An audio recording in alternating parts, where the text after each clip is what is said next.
సరే ఇప్పుడు ఈ క్రైస్తవ ప్రపంచము ఆనాటి నుంచి ఈనాటి దాకా కూడా ఆదిమ అపోస్తలుల నుంచి కూడా ఎందుకు ఇట్లా విభజించబడుతుంది అంటే వాళ్ళేమో సువార్తలని స్వస్థతలని ఏదో కొన్ని చెప్పుకుంటూ వెళ్ళిపోతున్నారు. మీరేమో కరాఖండిగా ఇంత నిక్కచ్చిగా చెప్పడానికి గల దైవ చిత్తం ఏంది? ఇందులో మీకున్న స్పష్టత అంటే మీ గోల్ ఏంటి? నా గోల్ కాదు, దేవుని గోల్ ఇది. నా గోల్ కాదు. మీరు ఎన్నాళ్ళ మట్టుకు రెండు తలంపుల మధ్య తడబడుచుందురు అని గర్జించినటువంటి స్పిరిట్ ఆఫ్ ఎలైజా, ఏలియా ఆత్మ ఇక్కడ పనిచేస్తుంది కనుక నేను స్పష్టతనే కోరుకుంటున్నాను, కన్ఫ్యూజన్ ససేమిరా అంగీకరించను. ఇది సత్యము అని ఒక బోధ చేస్తే దానికి వ్యతిరేకంగా ఇంకొక తలంపుకు మనం ఆస్కారమే ఇవ్వకూడదు. Leave no room for another thought or another doctrine, opposing doctrine కు ఇంకొక రూమ్ మనం ఇవ్వకూడదు. This is right and everything else is wrong.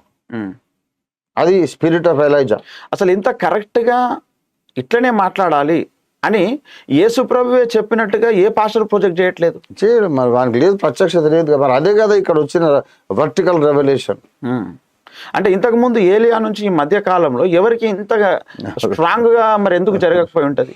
జరగంటే దేవుడు ఎన్నుకున్నటువంటి దాసుని నేను దాన్ని కంప్లీట్ చేయడానికి, ఈ సంస్కరణ ఉద్యమాన్ని కరెక్ట్ అంతా కంప్లీట్ చేయడానికి దేవుడు ఎన్నుకున్న ఒక దైవజనుడిని నేను నమ్ముతున్నా. అది కొన్ని లక్షల మంది మాకు ఎక్కడ తీరని సందేహాలు ఆయన దగ్గర తీరనియండి, ఆయన దేవుని నోరు అని ప్రజలు నాకు పెట్టిన పేరు అది. నేనే ప్రవక్తను, నన్ను అంగీకరించమని నేను ఎప్పుడు చెప్పలే. నేను బైబిల్లోని కొటేషన్స్ తీసుకొని అవి నెరవేరుతున్నాయని ఎందుకు చెప్పానంటే అది సువార్త ప్రసంగం.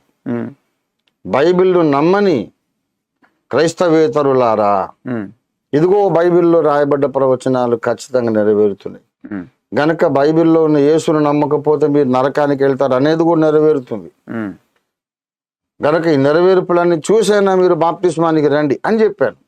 అంతేగాని ఈ నెరవేర్పులు చూసైనా నేను గొప్ప ప్రవక్తనని నమ్మండి నేను అనలేదు.